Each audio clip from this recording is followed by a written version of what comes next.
أعوذ بالله من الشيطان الرجيم بسم الله الرحمن الرحيم الحمد لله رب العالمين الصلاة والسلام على رسوله الكريم أما بعد رب اشرح لي صدري ويسر لي أمري واحلل عقدة من لساني يفقهوا قولي اللهم علمنا ما ينفعنا وانفعنا بما علمتنا وزدنا علما اللهم أرنا الحق حقا وارزقنا اتباعه وأرنا الباطل باطلا وارزقنا اجتنابه. Assalamu alaikum, everyone. What I'm going to do in this presentation is I'm actually going to go through few of the allegations that have been leveled against Shaykh Imran Hosein. It's very important as seekers and students of knowledge that we have a very unbiased and open approach to criticism. Criticism is actually the best thing that there is, because there are only two ways you can get after criticism. If the criticism was valid, you would correct yourself, rectify the mistake, move ahead. You learn something new. If the criticism is invalid, you would fortify your opinion, and that would just strengthen your position, and you would move on in a better manner. So this is very important. Secondly, the second most important thing is that Shaykh Imran Hosein is not only just a person. He is just a scholar. He has pioneered this field of Islamic eschatology, Islam and international affairs. One thing that needs to be addressed is that there are people who teach the Quran, and then there are people who use the Quran in order to understand the world. This was the kind of scholarship that we had in the past, that there were people who would apply the Quran, be it in economics or politics or science and philosophy. So that kind of scholarship is dying. So Shaykh Imran Hosein, whether you like him or you don't, the fact of the matter is that he has applied and he has used Islamic principles, especially the Quran, to understand the world process, the international, the flow of history. So there are two types of religious experience, if I may tell you that. One is the individual, a religious experience, like me, my relationship with my creator. But there's another kind of religious experience where you, like in the individual religious experience, what I feel is the hand of God in my life, in my small affairs. But then there's another kind of religious experience that entails recognizing the hand of God in global affairs, what's happening in the world. So Shaykh Imran Hosein, in that sense, is a pioneer of that study. That's where he shows how the movement of history is going towards what the Quran and the Hadith tell us would be the validation of Islam. And then he has his opinions, but we need to see and we need to assess in this presentation whether we want to take this criticism, the biggest one of which is, I'm going to share that, whether we want to take these seriously or not, because this is clearly affecting this field, and our allegiance is with the field of knowledge, with knowledge in general, with the Quran, and that's it. It's not really with individuals. Individuals can go wrong and they can go right. So we need to have that unbiased approach. So let's continue. Bismillah.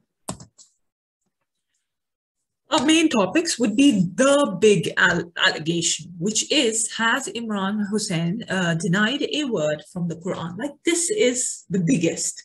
You can't go anywhere after this. If you can establish this, that's it. The career of a person is gone.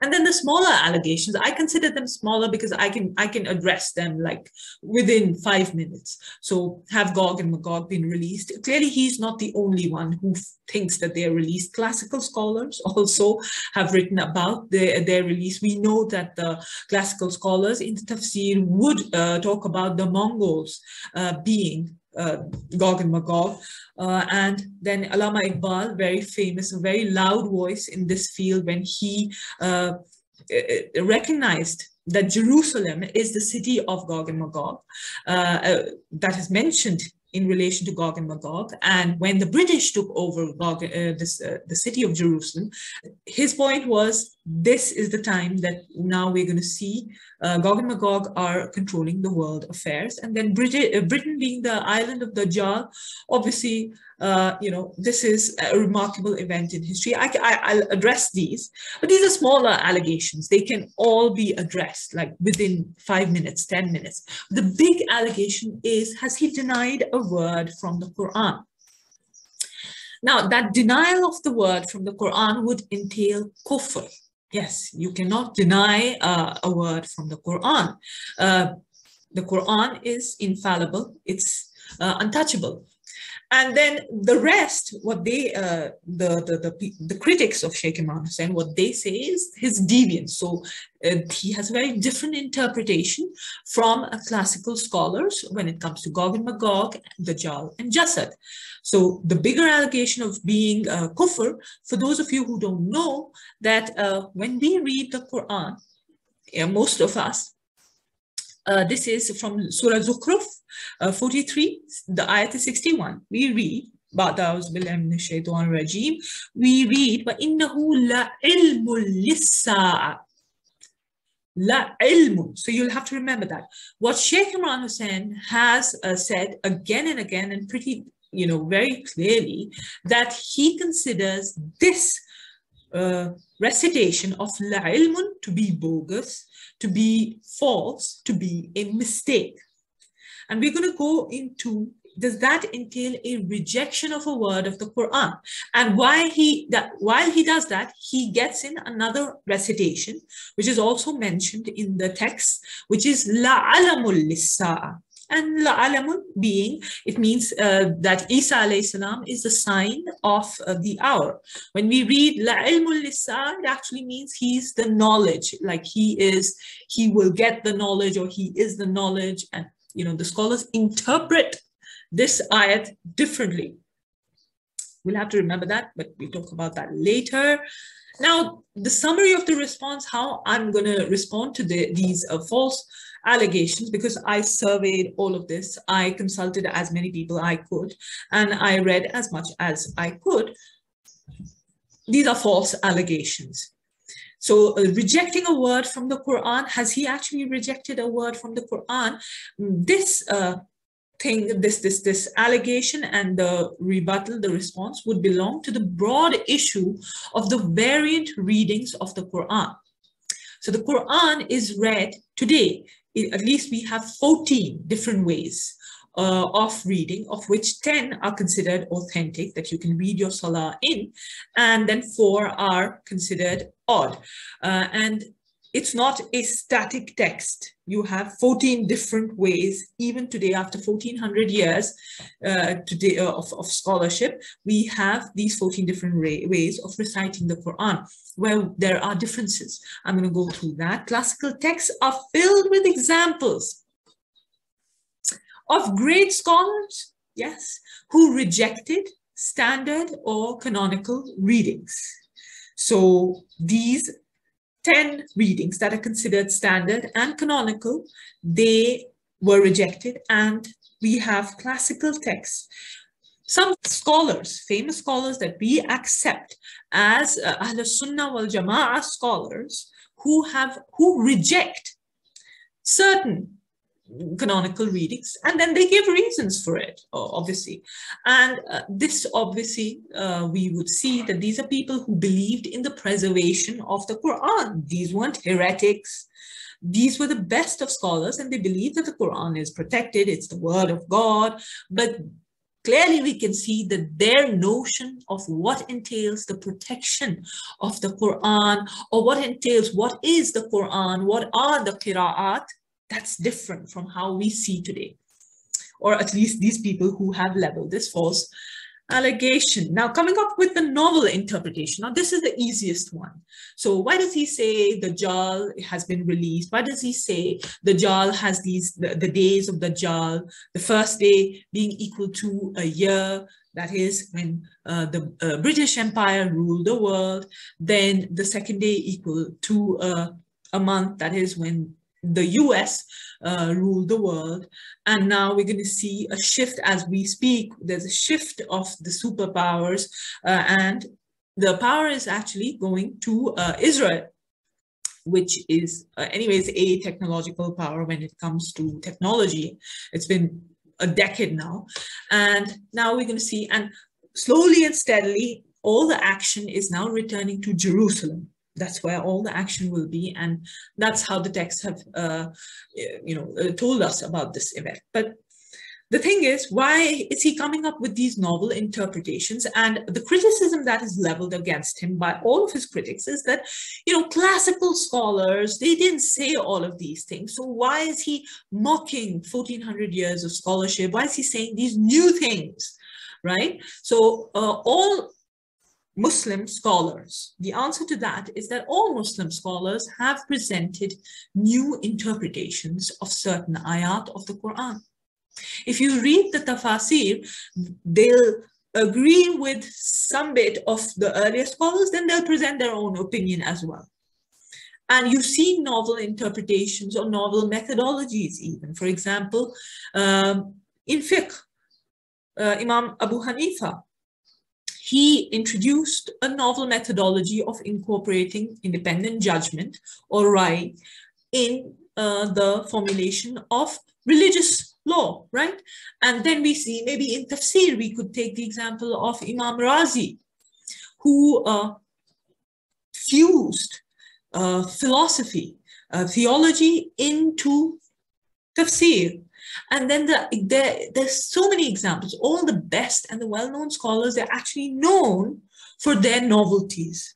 But at that time, when they were presenting their novelties, their new interpretations or methodologies, they were criticized by these people, by their critics, who aren't open with anything new. And that's... At that time, they had the same problems, but now we celebrate the fields that they pioneered. The truth of the matter is, and it's very simple, that the Quran is a fluid and it's a multifaceted text. It's an infinite ocean of meanings. We know in the Quran itself, the Quran says that in it you'll find guidance. Tibyana li kulli shay. It is an explanation of all things.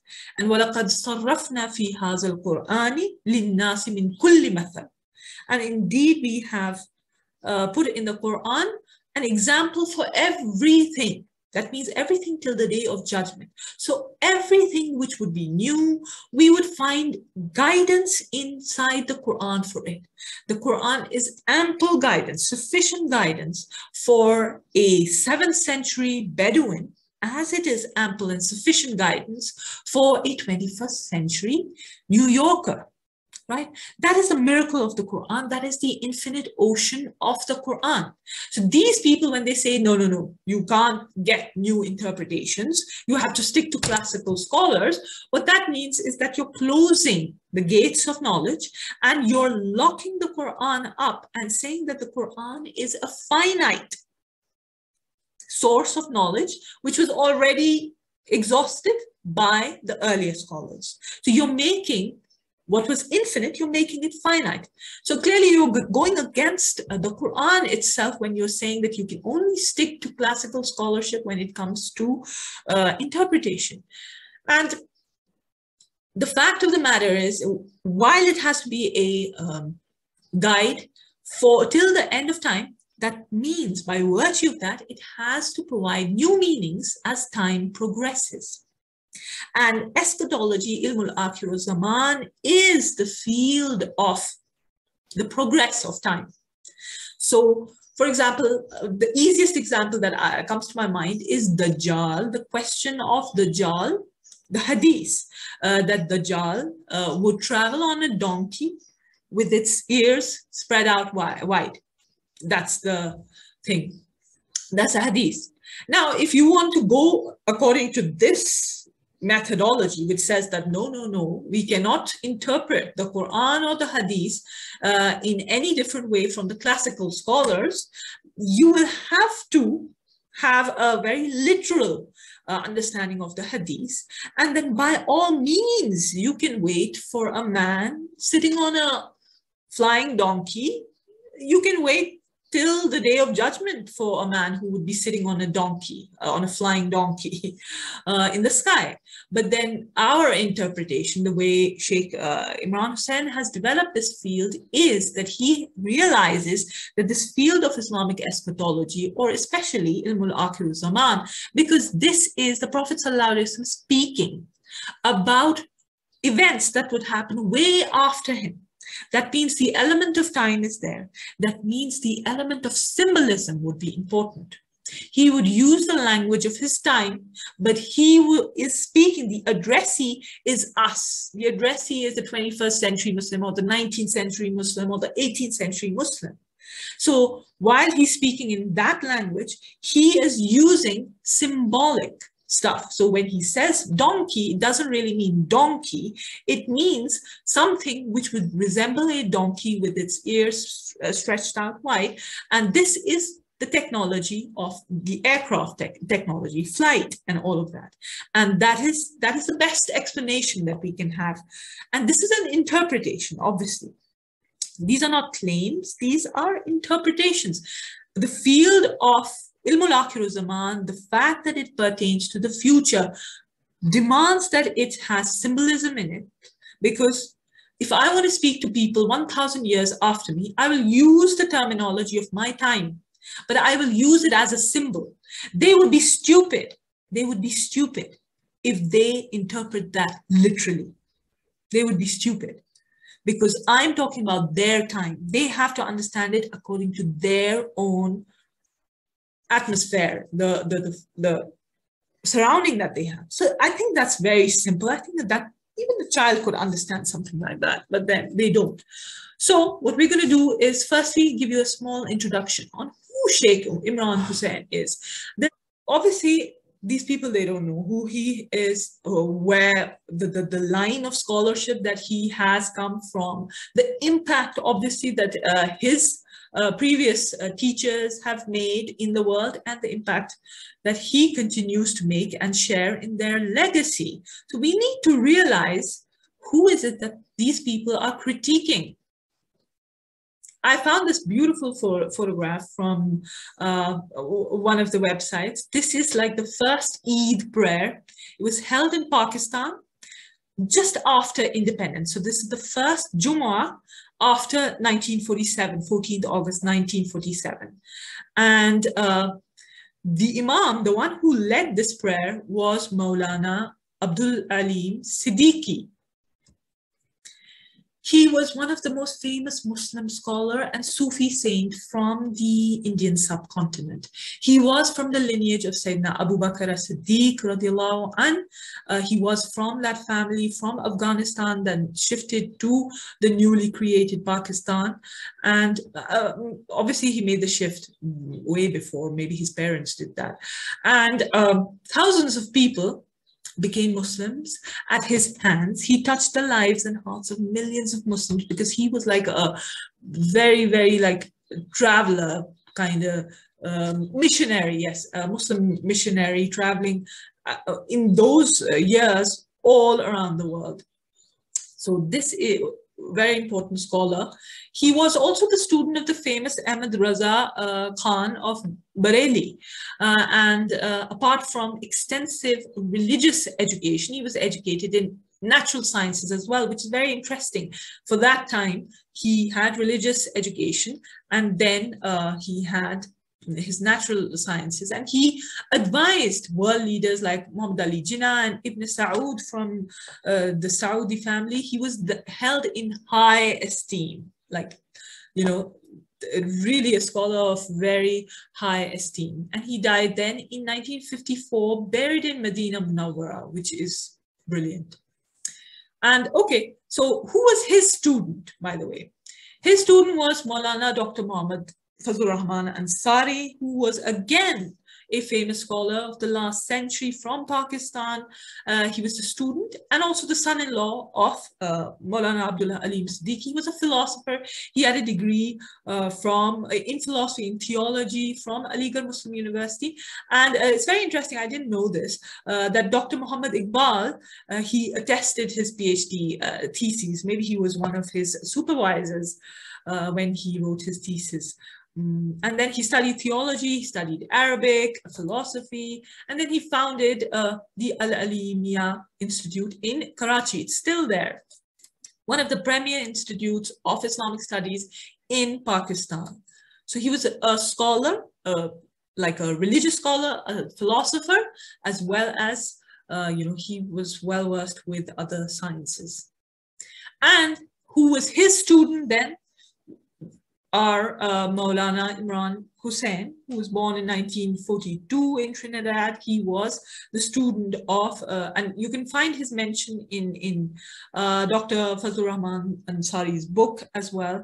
He graduated from the institute in Karachi, and he studied at several institutions of higher learning, including the University of Karachi, the University of West Indies. He studied at Al-Azhar as well in Egypt, and the Graduate Institute of the International Relations in Switzerland. That's where he got his degrees. I think he studied at 2 universities when it came to international relations. So again, we see that this line of scholarship has best of both the worlds. Something that, if you've heard my, videos, I keep talking about, like, this was the trademark of the earlier scholarship, that they were mathematicians as well as being Maulanas, Maulvis, and religious scholars. They were scientists as well as being muftis, all of that. So we see this. He is, in his own right, Shaykh Imran Hosein is an expert in international affairs. And we're going to see why this clash of him with the other Maulvis, the other ulema, is that they don't have the thinking process that he has. They've come out from the madrasa. They don't know these things. So he worked as a diplomat for his government, for Trinidad and Tobago, and then he gave up his job to dedicate his life to Islam. And then he pioneered the field of Islam and international affairs. That's when he was in New York. He was the Imam of the Masjid of, I think, the United Nations area there, and the Islamic, and obviously Islamic eschatology, and especially the branch of Ilmul Akhir Zaman, all of the,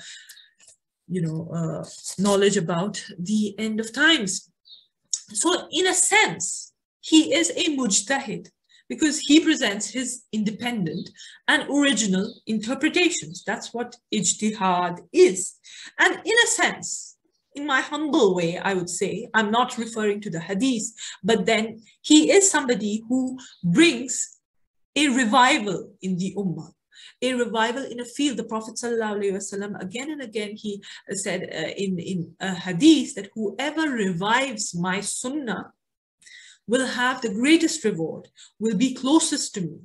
And Shaykh Imran Hosein has revived this field of all of the hadith as well as the Quranic ayat that deal specifically with Ilmul Akhir Zaman. And this in itself is written under his book of deeds, that he revived the science. Before him, this was a part of hadith science. And usually people and scholars would just relate these hadiths, or I've never heard anyone actually talk about Ilmul Akhir Zaman from the perspective of Qur'an. At least I haven't heard that. So it was only like a sub-branch of hadith. But whereas Shaykh Imran Hosein revived it as an independent discipline, and then pioneered the discipline of studying Ilmul Akhir Zaman from the Qur'an itself. And then most importantly, then he gave life to the subject. Like, you can teach anybody a hadith on Dajjal, but then when you show them, look at this, this is what the hadith means. You can prove it to them that the biggest challenge that we have today is the epistemological challenge. That the way modern, Western, secular civilization views knowledge is the complete opposite of how we as Muslims view knowledge. And thousands and millions or even billions of our youth are being indoctrinated with that view of knowledge, which is robbing us of a spiritual view of the physical world of knowledge. So what is that epistemological knowledge? Or for example, the challenge of science, the challenge of technology on the religious way of life.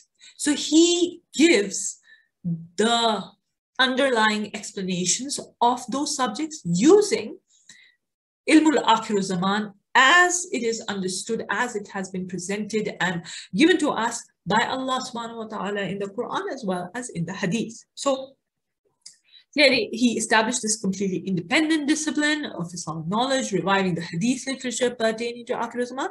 And before him, it was just a subfield, like I said. Then he pioneered this field of understanding history, international affairs through the lens of Akhir Zaman. So like I said, when you study his work, and objectively, and if you have some amount of sense, like if you're somebody who's living in a box, forget about it. But if you are a critical thinker, you are well read on politics, you have a degree in maybe, any sub-science, any social science, any field of humanities, you can actually make sense of what he's saying. He makes a lot of sense in that sense because he's pretty much very relevant when it comes to what's happening in the world. And on top of that, his Islamic scholarship puts it in the mold of Islam that makes you understand, oh my goodness, my prophet talked about this issue 1400 years back, and that enriches one's religious experience. So in contrast, who are the critics of Shaykh Imran Hosein? They are local imams, they're preachers, they're da'is. They haven't done any ijtihad. They aren't people of that education. They don't have any secular scholarship as well. They have never run the affairs of a government for them to understand what it means to have international relations, what it means to understand alliances, what's beneficial, what's not. They're just regular, as Allama Iqbal would say, ye do rakat ka imam kya janega dunya ki imamat, something like that. Basically, these are just regular imams that you have in your masjid, madrasa graduates. So you need to make a comparison. Who is criticizing who? When you reach his level, that's when your criticism would be of any weight. But for us as students of knowledge, we would have taken your criticism, even if you were a nobody, if you were honest, and if this criticism held any weight. So now let's get into the topic fast. Has Shaykh Imran Hosein rejected a word from the Quran? So evidently there's no doubt that he does say very openly again and again that the word ilmun in 43:61, that is Surah Zukhruf, where he says, where Allah subhanahu wa ta'ala says, وَإِنَّهُ لَعِلْمٌ لِلسَّاعَةِ. This is one reading. He says, Shaykh Imran Hosein says, this ilmun is transparently wrong. So does this entail a rejection of the Quran? That's the question. So how should we go about it? How should we go about it? That we're going to go into the past. Let's see how classical Islamic scholarship treated this issue. Now, there are two things. When you want to go to sciences that relate to the codification of our religious texts or our religious knowledge, the earliest, the better.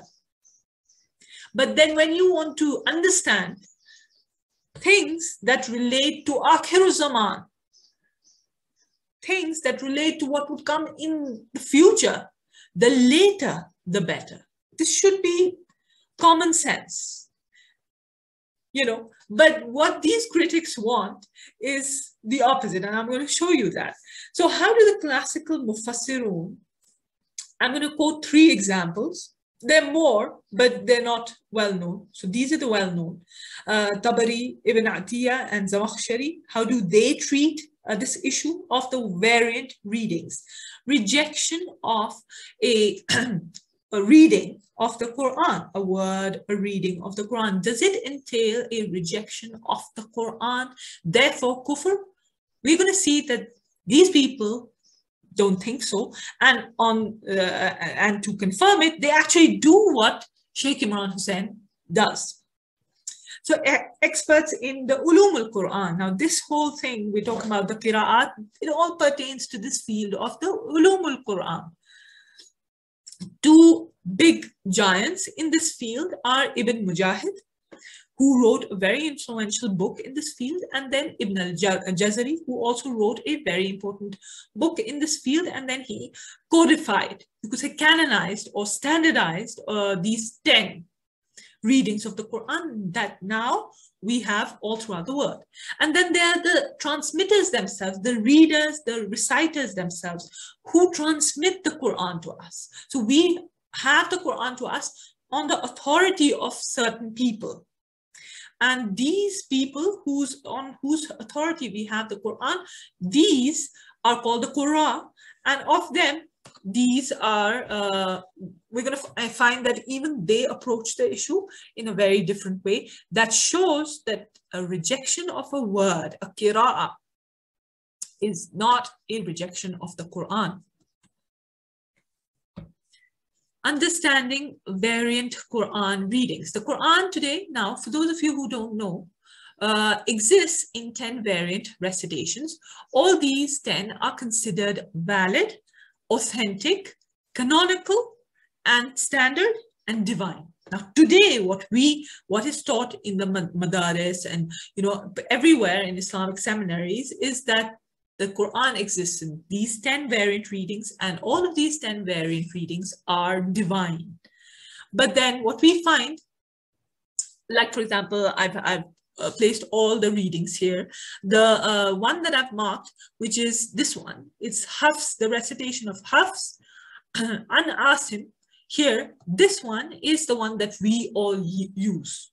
So the mushaf that you have in your home, the Quran that you have, the Quran that I have is Hafs and Asim.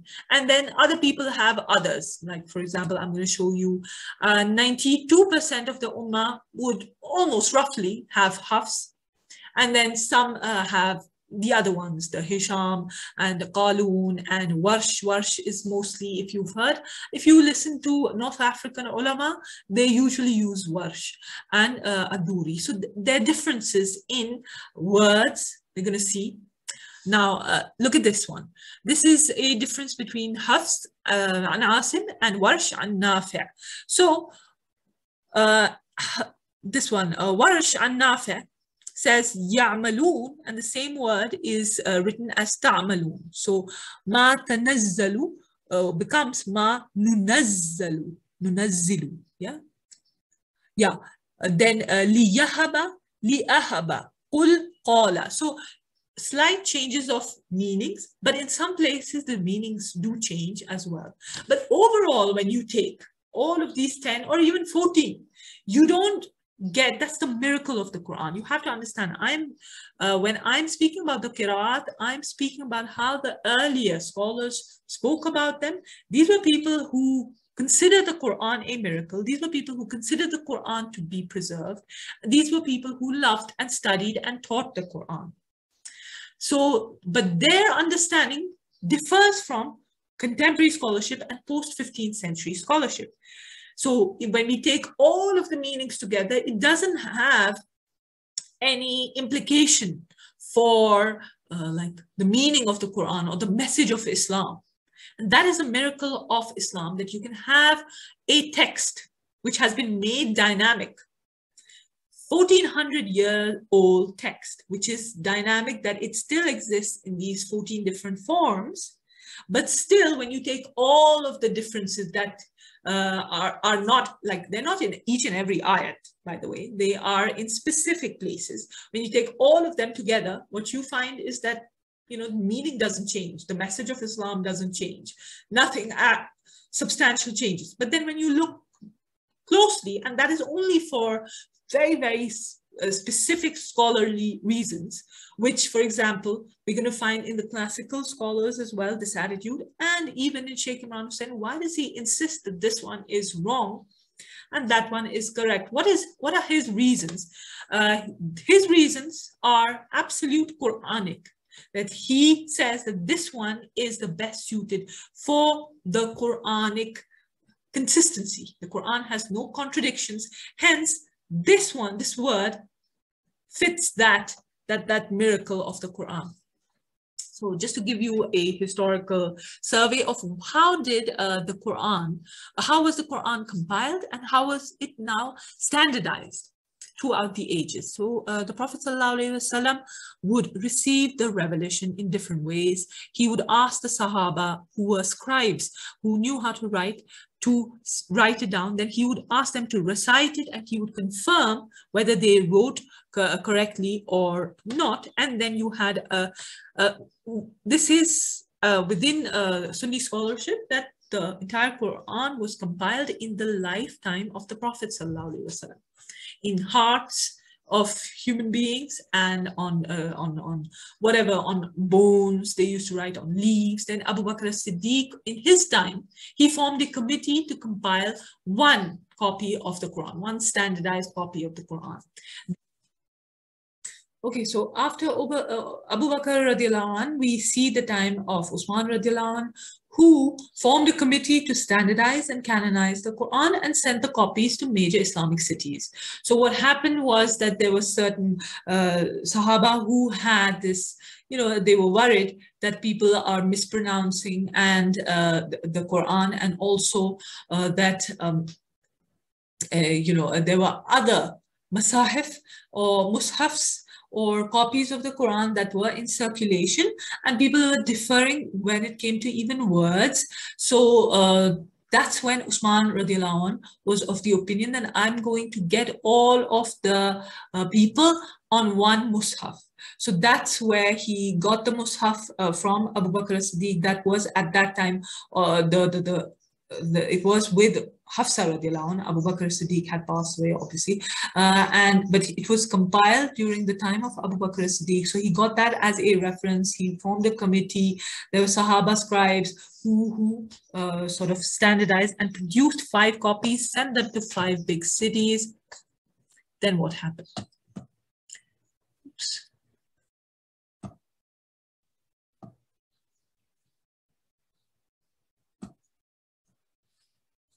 Then later on, what happened was, now this Quran that was, now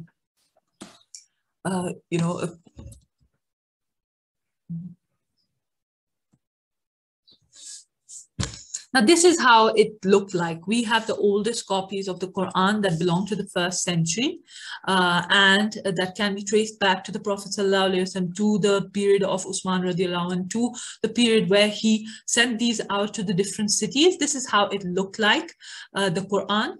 And with, as you can see, the script has no dots. It has no dots. It has no diacritics. So the fatha, dhamma, and kasra are not there. The tashdid, the sukoon, all of that is not there. And even the dots are not there. So this is how the Quran was written before, because the Arabs could understand without the dots. They could understand from the context. So if you can see, so as you can see, this is Bismillahir Rahmanir Rahim. It's Taha ma anzalna alayka al-Qur'ana litashqa illa tazkiratan liman yakhsha, right? So this is Surah Taha here. And this is how the Quran was. But later on, what happened, as people became Muslims and non-Arabs started becoming Muslims, they had a problem with the pronunciation. And obviously without the dots, you can make a ha into a jim, and a kha, or even a kha. You can play around with qaf and fa, and you can be confused, especially if you're not an Arab and you cannot understand the Quran without this. So the development of Arabic orthography, this has to do with spellings. How do you write, amanu? And how do you write qala? You can write it with an alif, you can write it without the alif as well. And the diacritics being the fatha, the dhamma, and the kasra. This was added. There are 4 different versions of the story, but I just chose one of them, which is during the reign of Muawiyah, and Abul Aswad ad-Du'ali was, he introduced these marks.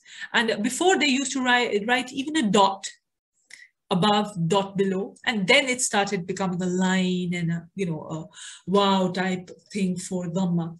So this is years after the tashkil has been added. So the tashkil is the diacritics, this fatha, dhamma, and kasra. Years after this, years after Usman radiallahu anh, this has been added. And so Ibn Mujahid, he compiled these 7 recitations, and then after that, and we're going to see his approach to the recitation. Did he consider them divine? Did he consider them, infallible, and they cannot be criticized? We're going to see that. And Ibn al-Jazari after him. Now this is the scholar who added 3, made them 10 standard canonical recitations, and his book became very, very popular, and that's how we have 10 recitations that are considered standard today. So the point, very important 2 points that will be made in the presentation is that you're going to see how classical scholars, that is the mutaqaddimin, the earlier generations, and like we mentioned, the earlier the better when it came to the codification of the science, they treated the issue of these qira'at as an ijtihadi issue, as an issue of independent judgment, where you can criticize and you can express your opinion on the qira'at. We're going to see that, and reject, accept, criticize the qira'at. So clearly, they didn't consider them divine. They didn't consider them identical with the Qur'an that has been sent down to the Prophet ﷺ, that is uncreated, that is infallible, that is eternal, and that is miraculous, and that has the promise of preservation. So this was, we're going to see, I'm going to show you a few quotes. Point number 2 is the Mutawattir Qira'at. Now Mutawattir is massively transmitted, unanimously agreed upon. So in hadith also, these are anything which is like beyond doubt, like so many people are relating this that you cannot doubt the veracity of something like that. So the qira'at that were transmitted by so many people that you couldn't doubt their veracity, and thus they were accepted as the 10 later on by Ibn al-Jazari. But we find that the earlier scholars, they even criticized and some even rejected these mutawatir qira'at from the earlier scholars, and we're going to see that. So the issue that has been presented is not straightforward as they want it to be. It is very nuanced. It's a very deep subject, and it'll open a Pandora's box of views and opinions, and what's right and what's wrong, what's the earlier opinion, what's the later opinion, and we need to be aware of that. It's not a very straightforward issue like they said, oh, he's rejected a word from the Quran. No, it's not like that.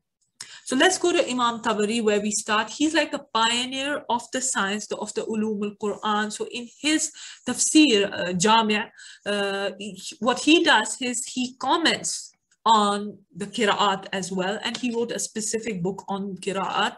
And he compiled 25 Qira'at, the variant readings, 25 different ways of reading. And he used his personal judgment and ijtihad and gave preference to certain readings over others. So obviously you have to understand there were criteria that they were following. That is, it has to stick to the Usmanic text, that it has to be at that time it wasn't mutawattir, but it has to be sound, and other criteria that Imam Tabari is using. And most importantly, because he was very fluent with Arabic grammar and lexicography and all of these, orthography, and he was an expert at language. He was very important, his opinions when it came to the grammar. Does it fit into the context of the surah? Those are the qira'at that he would choose. But what we find very interesting is that he didn't consider the Qira'at to be of divine origin. That means the fact that you're criticizing them means that you don't consider them to be infallible. You don't consider them equal to be that Qur'an, which is uncreated, eternal, infallible, divine. And you cannot criticize that. So clearly there is a difference of opinion here. Instead, their origin was attributed to the Qur'an, to the reciters, to the transmitters who gave us these Qira'at, to their ijtihad, like their independent reasoning and their disagreements with each other, their ijtihad over the Usmanic text. So they're all based on that Usmanic text. So he rejected many Qira'at. We're going to see that later on. These Qira'at then were later on considered the 10 standardized and the divine readings. He rejected them. These are the ones that we now consider, or at least we are told that you cannot criticize them. But we see Imam Tabari doing that. So he openly rejected and even prohibits the reading of Maliki Yawmiddin in Surah Fatiha. Alhamdulillahi Rabbil Alameen.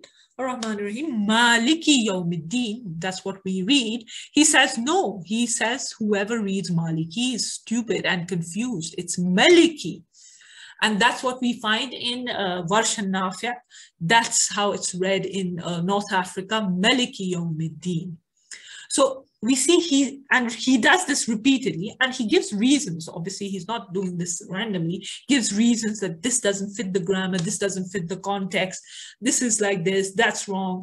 So he says the consensus of his time was with the other reading. So we see the consensus is changing through time, and this becomes an important factor when people discuss what should be taken as Mutawattir, and we'll see Imam Ibn Taymiyyah's opinion as well.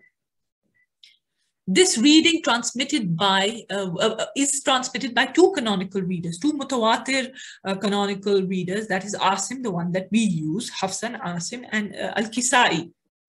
So what does this mean? Does this mean that Imam Tabari meant that the Quran has mistakes, that he's rejecting Maliki completely, or Allah has failed to preserve the Quran? Does this mean, I mean, this is a huge, giant in the tafsir sciences in ulum al-Quran. Obviously, it doesn't mean that. The question is very simple. Their opinion of what the Qira'at were and how they differed from the infallible, uncreated miracle of God was different. They attributed the Qira'at to the consensus, the ijtihad of the Qur'an. And what that was that allowed them to criticize it. You cannot criticize anything which is divine. You cannot criticize anything which is considered infallible, divine. And these were people, they, again and again, you have to understand, this is very grossly, understood by non-Muslims when they say, the Quran is not preserved and this and that. These are people who believe and who accept and who show that the Quran is preserved. So these are not heretics. These are our core scholars. So this is mainstream Islamic opinion, albeit a classical opinion. So actually non-Muslims or Islamophobes, these evangelicals, they can't use this against Islam because this is based within the tradition. Now, Imam Tabari, then he rejects the Qira'at. I'm going to give you an example. Allazi tasa'aluna bihi wal arham. He rejects Hamza's reading. Hamza is one of the Mutawattir readers, Hamza Zayyat, and his reading of Arhami. Why is there a zero there? Arhami. Hamza reads Arhami, and Imam Tabari rejects that. Now, keep in mind, again and again, I'm going to say Hamza is a canonical Mutawattir reading. Now, considered Quran, considered, infallible now. But we see the classical ulama did not hold this view.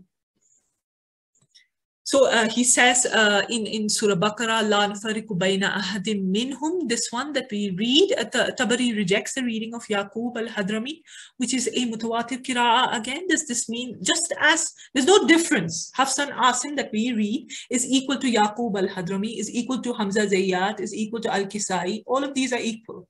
But he's rejecting this reading So again, the question is, you cannot criticize anything which is considered divine. Clearly, he does not consider these divine, and this is the opinion of classical ulema. So this question of has somebody rejected a word of the Quran, this is not a simple question, and certainly it will not have a simple answer. Ibn A'tiyyah, very famous Mufassir, who wrote in his book, he clearly writes that the 7 readings originated due to the ijtihad of the Qur'an from the Uthmanic text based on the athar that reached them. He clearly says these originated due to the ijtihad of the Qur'an from the Uthmanic text based on the athar that reached them. But the fact that they are criticizing them doesn't, it shows that they didn't consider these ijtihadat. You cannot do ijtihad on what is divine, what is unquestionable, what is considered eternal, infallible, untouchable. You can't. Ijtihad, so clearly what I'm trying to show is that they did not consider these, the Qira'at to be of divine nature, whereas they believe that there is a difference between what the Quran is from Allah subhanahu wa ta'ala to the Prophet sallallahu alaihi wasallam, and how the Quran received it and their ijtihadat that later on became the Qira'at. So he vehemently criticized the Mutawattir reading of Ibn Amir on kun fayakuna. We read kun fayakunu. But Ibn Amir, again, a Mutawattir reciter, and he called it lahn, which is a grammatical mistake. So as I'm going to use these words so that you see that Shaykh Imran Hosein essentially he's using the same thing. And he said it in his lecture that I'm not the first one to criticize the Qira'at. There are people before me who've done this, and you can see, yes, there are people before him who've done this, and this has to be treated in this field. There's no one-liner, one-line answer, one-line allegation, one-line answer to that. Again, Zamakhshari, who is also a well-known scholar of the tafsir, criticized Mutawattir readings again in 1422. The common reading is Wama antum bi musrikhiya, while Hamza Zayad, one of the distinguished Qur'an, reads bi musrikhiyi. Zamakhshari considers this weak. This is accepted till today, right? Considered. Now, you cannot reject again and again. I'm going to say, how can you reject anything which is called Qur'an? Can you say something is wrong? What is now considered, what is considered Qur'an? So now we get into the giant of ulum Qur'an. This is his statement in the introduction of his book, Kitab al-Sab'a fil Qira'at. He says that people differed regarding the Qira'at like they differed with legal rulings, fiqh.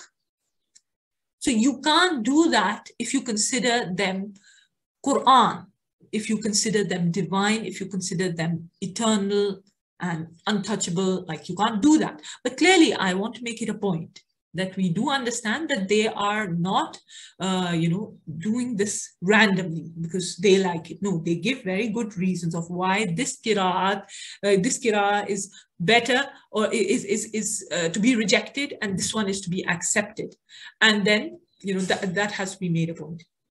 So there we see talaf an-nas fil qira'at kama ikhtalafu fil ahkam. These disagreements are because of the individual ijtihadat of the scholars, which are based on the scholars' opinion, most importantly on the text.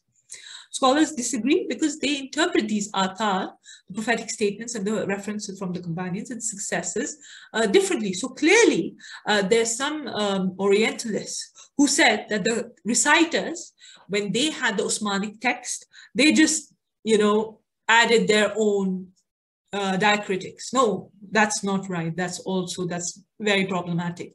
They had riwayat, and according to those riwayat, they worked. But then again, the fact that they are getting, this is the human hand handling all of this.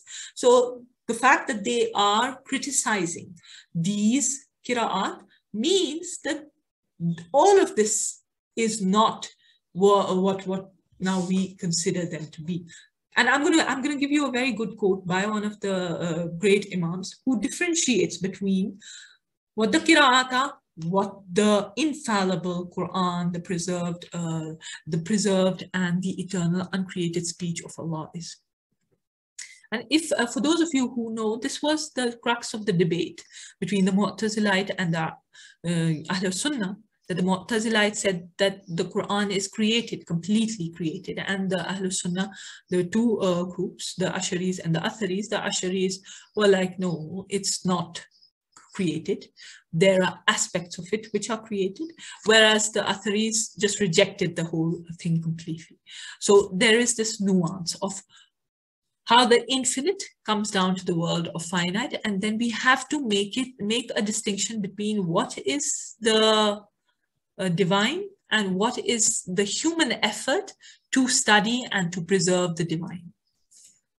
And obviously Allah's promise is true, and we see that happening, that the entire text is, the entirety is has been preserved, and the way it has been preserved. So Ibn Mujahid, now the great scholar who compiled these 10, he criticized Ibn Amir's reading of Kun Fayakuna as well. And what did he calls this his waham.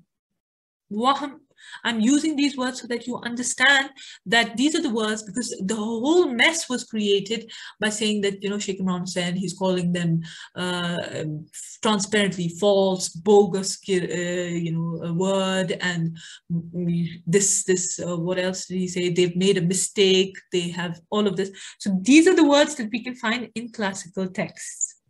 There is no difference here. So if all the Mutawattir readings were considered divine, there would be no question of ikhtilaf with regards to something which is divine. One of the Mutawattir readings that is still Mutawattir, obviously I'm talking about these 10, which is Hamza's ayats, it was considered a bid'ah for people say for 100 years. It was considered a bid'ah, primarily because I wish I could show you. No, I don't have it. So what Hamza usually does is, like I said, kun fayakuna. Then he does what is known as imala al-sugra, imala al-kubra. We have some bit of imala in our recitation as well, in al-Kisai as well, but Hamza uses that a lot. And that is when they do this alif to ya transition. So we read wadduha. So he would read wadduhe. So the scholar Imam Zahabi, he writes how Hamza's reading was rejected before, but in his time, it became to be accepted. So things change in time. We're going to see one of the scholars, one of the reciters, the one that Shaykh Imran Hosein uses, was pretty famous and considered correct in his time, and then with time that faded. So fellow reciter Shu'bah, he considered Hamza's recitation a bid'ah. This is mentioned in these books. Then we go to Ibn al-Jazari. One of the biggest objection to a critique of a qira'ah is it's a mutawattir status. Now Ibn al-Jazari, again, the one who got these 10 together, the 10 qira'at together, and he makes a very interesting turn in his life. He compiled these 10 canonical recitations. Then early on in his career, he considered that all these 10 recitations are mutawatirah, so they are massively transmitted. And then he, later on in his life, in his book, Nashr fil Qira'at al-Ashr, he argues that it's not possible for a Quranic reading to reach tawatur. As in, there are phases in which it may not be tawatur. For example, the transmission from the Prophet ﷺ to the Sahabi would be a single chain transmission. It would not be massively transmitted. So then he changed his earlier opinion of whether these qira'at are mutawatir as well. And that has great implication, because the qira'at that have been put in the odd category, it could be that they were mutawatir in their own times, in their own specific regions, in their particular days. But during the time of Ibn al-Jazari, that things change. And Ibn al-Jazari considered this A'mash, the reciter, to be popular and authoritative in Iraq. So what that means is, at a particular point in time, let's say we would go in the past, we would see people in Iraq all reciting la'alamul lissa'a. And it was very well known at that point in time. Also know that there was a point in time, even by the time of Ibn al-Jazari, that many other Qira'at were recited in different parts of the Muslim world. So would they say, oh my God, we've been reciting this for so many centuries and we've been wrong about the Qur'an? You know, because the critics of Shaykh Imran Hosein, that's what they're saying, that, you know, is he saying that the Muslim Ummah was wrong for 1400 years? The same argument can be used for all of those people who recited the Quran with various different readings other than these 10 that Ibn al-Jazari composed and compiled and in his book, that, oh my God, they would say that, you know, we've been wrong all of these centuries. That we've been reciting, let's say Hasan al-Basri's or al-Amash's or the other people who are now considered odd and anomalous. So Amash is the reciter that is being used, at least for this word, la'alamul lissa'a, that is used by Shaykh Imran Hosein. And he gives reasons for this, obviously all based on the Quran and the eloquence and the non-contradictory nature of the Quran that has to be preserved. And, you know, you can argue as much as possible on how one, you know, is he going against 1400 years of scholarship, but then that could be said to earlier scholars as well. Is Imam Taymiyyah going against so many centuries of scholarship when he gets novel opinions? And these other scholars as well, like they consider these other recitations to be wrong. This argument can be used in many different ways. So this Amash, the reciter, was popular in his time, authoritative in Iraq, and that's how it is. So it is among the rare recitation, the rare 4 recitations now in our time. I mean, Ibn al-Jazari did this, and there it is. إِنَّهُ لَعَلَمُ الْلِسَّةِ. It has a sound chain of transmission from the Sahabi Ibn Abbas. Many others actually I've mentioned here. Yes, Ibn Abbas, Abu Rizin, also the other people, Qadada and Humayd and Abu, they state in one recitation that the letters Ain and the Lam may be recited with a fatha. So alamul lissa'a. So this is mentioned in Ibn al-Jawzi's work. So basically, for those of you who don't know, that Shaykh Imran Hosein hasn't invented la'alam. It's there, it has a very strong chain, and it has a sound transmission, obviously. Now we're going to go into the debates of the Qur'an themselves, the readers, the reciters themselves, how they objected each other's Qira'at that later on became Mutawattir. So Abu Amr bin Ala objected to the reading of Hamza, Hunalikal Vilayatu, and Ma lakum min vilayatihim, as opposed to the common al-valayatu and valayatihim. He regarded it as a mistake. Again, I'm making sure that I get this forward. Mistake. They're using the word mistakes.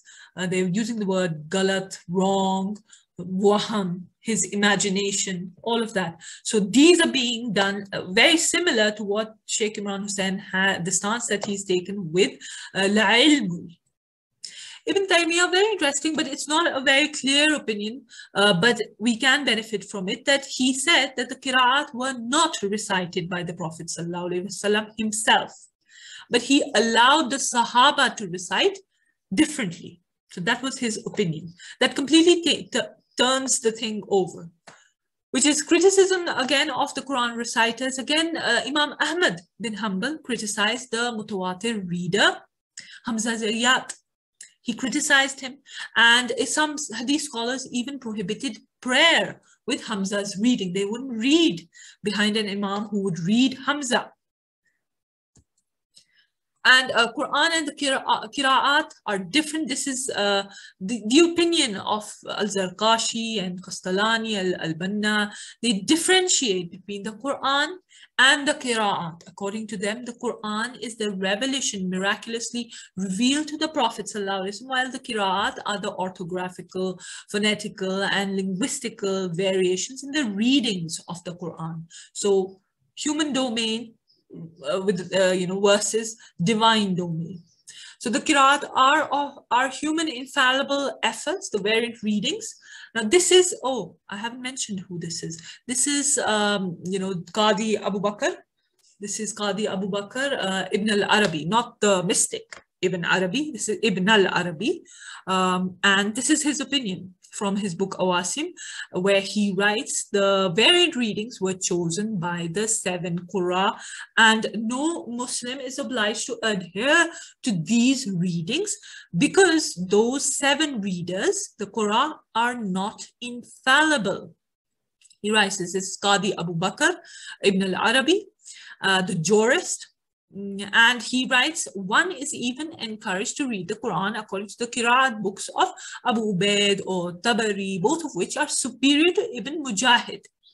So here we see that there were scholars who were even against Ibn Mujahid's book, and even after Ibn Jazari's book. So they were like, why are we sticking to just these? Why can't we read this or read that? So there was scope for even more, and we see this in. Another thing that has to be mentioned is that there is a dispute within the scholars historically over what constitutes Mutawattir, what exactly would make a hadith or a Qira'at Mutawattir. So generally we are told that there are 3 criteria to accept a Qira'at, and that have been used by the scholars. That is, number 1, it's Mutawattir. Again, what is Mutawattir? Which is massively transmitted.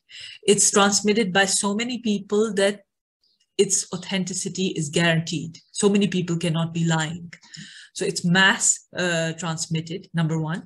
Number 2 is that it has to adhere, it has to stick to the Usmanic Rasam, the script, that is 2. And number 3, it has to be according to Arabic, proper Arabic grammar. These are 3 basic criteria. But then scholars then discuss, okay, there are many scholars who are of the opinion, define what Mutawattir is. There are scholars who accept that it's okay if a Qira'at is just has a sound chain of transmission. It doesn't need to be Mutawattir, and there are scholars who accept that as well, and there are other opinions. So basically we are trying to say is that they differed over what makes a Qira'at Mutawattir. Also they argued that a sound chain of transmission is good as well, and this is Ibn al-Jazari's later opinion. So that's important to mention. So that is why, because there was this argument over what exactly would constitute Mutawattir, then there were some scholars who accepted that all the readings, the 14 ones, including the shad, they are called the odd or the anomalous readings, they should be accepted. They're considered authentic. But that is primarily because of this dispute. What is said is,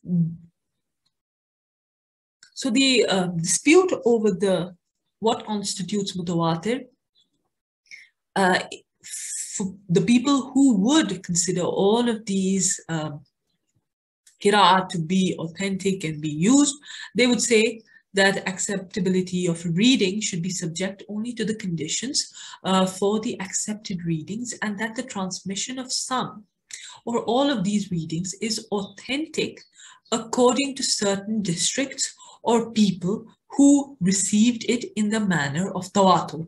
So this idea of tawatur has been discussed by Ibn Taymiyyah also, Ibn Hazm also, and this has been discussed. So what they say basically is that the transmission of some or all of these readings is authentic according to certain districts, what would be Mutawattir for that particular district, and then later on it may not have been considered Mutawattir for the lifetime of Ibn al-Jazari. For example, we know that Al-A'mash was very famous and very popular in Iraq in a particular point of time. But then that didn't become famous. And that's why this is used as an argument, as we see. It has been used classically by people who accept even the odd readings, stating that maybe they have a sound transmission, or this dispute over what constitutes Mutawattir. Now later something has happened that is post 15th century, they say, some say slightly before that, but scholars started treating the 10 Qira'at as divine and indistinguishable from the Qur'an. Thus, if anyone rejected a Qira'ah, it would be deemed as kufr, like they are doing right now with Shaykh Imran Hosein. They're saying, you reject this Qira'at for this word, that means you have done kufr. This is a much later opinion, and we have seen that earlier opinions were completely different. The complete diametrical opposite opinions. Earlier view was that the debate on the various qira'at was a common practice. Qira'at were ijtihadi science, just the way we have ahkam and fiqh. So people are criticizing because they understood these as being human efforts to understand the Quran, to preserve the Quran. Later view is that the 10 qira'at then became to be accepted as divine, and hence no debate was allowed. And a few fatawas were passed, you cannot criticize this and that, and then it became the culture. But now the allegation on Shaykh Imran Hosein is that why is he rejecting a Mutawattir recitation or innahu la'ilmun lis-sa'a, and using the anomalous odd reading? It is in the 4 anomalous readings of la'alamun lis-sa'a. Why is he doing that? The recitation of la'alamun is transmitted.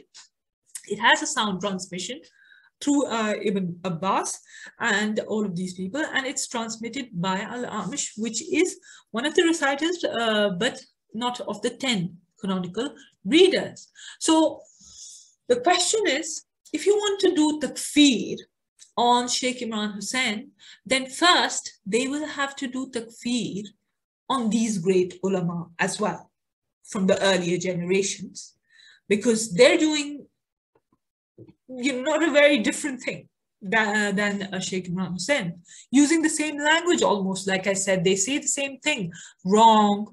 It's their imagination, it's a mistake. So takfir on Imam Tabari, on Ibn A'tiyyah, on Ibn Mujahid even. So if anyone says that to you that Shaykh Imran Hosein has done kufr because he criticized the Qira'at and accepts another one, then tell them to do takfir of the earlier scholars as well, because this is our tradition. It's there in the text. You can't deny it. So one important thing then to conclude would be, why does Shaykh Imran Hosein do this? Why all the trouble? Why go through all of this? So resembling earlier scholarship. Now we've seen that his approach is very similar to the earlier scholarship, who were very open-minded with regards to the Qira'at, and they had a very unique understanding of the preservation of the Quran, and they accepted, they had opened the door, they had kept the door open to discussion with regards to the Qira'at, because they accepted that they distinguished between the Qira'at and the Quran. So he shows how the alternate qira'at on the authority of Ibn Abbas, which is innahu la alamul lis-sa'a, this is the alternate qira'at, maintains the coherence and the non-contradictory nature of the Quran. So all of Shaykh Imran Hosein's methodology is that the Quran and the nature of the Quran is superior to everything, even to hadith, even everything. Basically, you cannot compromise on the coherence of the Quran and the non-contradictory nature of the Quran. So if you find a tafsir, let's say, and in this case a qira'at which is contradicting the overall structure, the overall non-contradictory nature of the Quran, that needs to be rejected, because that doesn't fit. And that doesn't fit the Quran, the coherence of the Quran. So the famous qira'at, la ilmun, is in conflict with the rest of the Quran. I will show that, inshallah, how basically what his arguments are. They're pretty convincing that it's in conflict with the rest of the Quran. this famous, the one that we read in Hafs and Asim.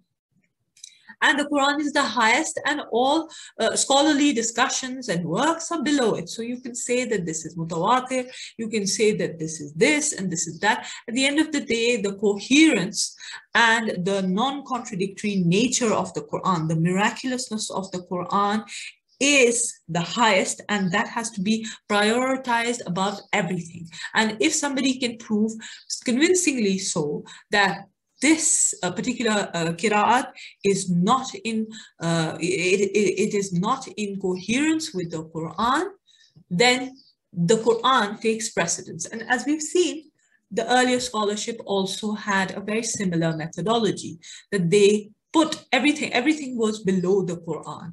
Everything was below the coherence, the structure, and the non-contradictory nature of the Quran. That's the miraculousness. That is the miraculousness. You know, and nowadays what has happened is there's a very dumbing down of our intellects, and we consider things that are miraculous, things that are superficial. So you would see, like you see pictures of how this Quran survived in a fire, or this Quran survived in a flood. And yes, this happens, and Allah is capable of doing anything that He wants, and He can do that. But the actual preservation of the Quran, the actual miraculousness of the Quran is throughout the Quran. You will not find contradiction between two ayat. And if there is a contradiction, that is the work of the scholar. That is the work of the tafsir. So your tafsir is wrong if it's in it contradicts the other part of the Quran. The Quran is holistically, one, and it doesn't contradict. It's one part is in harmony with the others. That's the miracle. That's the i'jaz, and that's what earlier scholars insisted on. And to conclude, classical scholarship rejected, criticized many qira'at that later were considered divine. And this is a very important message that you need to take from the presentation. And classical scholarship differentiated between the Quran. That's why they were criticizing, because they could differentiate the infinite from the finite, the divine from the human. And they knew that the Quran is the uncreated, the eternal speech of Allah that doesn't have sounds, that doesn't have words, that certainly doesn't have diacritics. And this is the attribute, it's a sifat of Allah. His speech. And then they differentiated it from the qira'at that are human efforts at preserving all the variants from the early generations. So these are our efforts, and remarkable as they are, but they are fallible at the end of the day. Shaykh Imran Hosein's approach is closer to the earlier period. That's what we see. So that's one thing. And look at the irony. I would like to point this out to you. Look at the irony. They want Shaykh Imran Hosein to conform to classical scholarship. Yes, when it comes to things of Akhiruz Zaman, those are things which require the progress of time in order to understand them better. So future scholarship has an advantage over classical scholarship when it comes to things of Akhiruz Zaman, because they would be able to see the things that were mentioned. And this is easily seen when we see earlier scholars talking about the hadith of how women would be dressed and yet naked. They didn't know how this can be possible, or how a mistress would give birth to her master. They didn't understand. But now we do understand that this has been made possible by technology, and this is something which is happening in our world. But then they want him to stick to classical scholarship when it comes to things that are futuristic, that require the advantage of time. But now that he's sticking to classical scholarship and the earlier scholars, in his approach of distinguishing between the Qira'at and the Quran, distinguishing between the infallible speech of Allah and the fallible efforts of human beings, they're angry with him. It doesn't make sense. There is no coherence in their criticism, and there is no maturity in their criticism. This is not how scholars critique each other over YouTube and Facebook. Okay, with that, I'm going to end. Thank you very much for watching. And as we've seen, much of the criticism against Shaykh Imran Hosein lacks any amount of scholarly caliber or maturity even, and it just lacks common sense.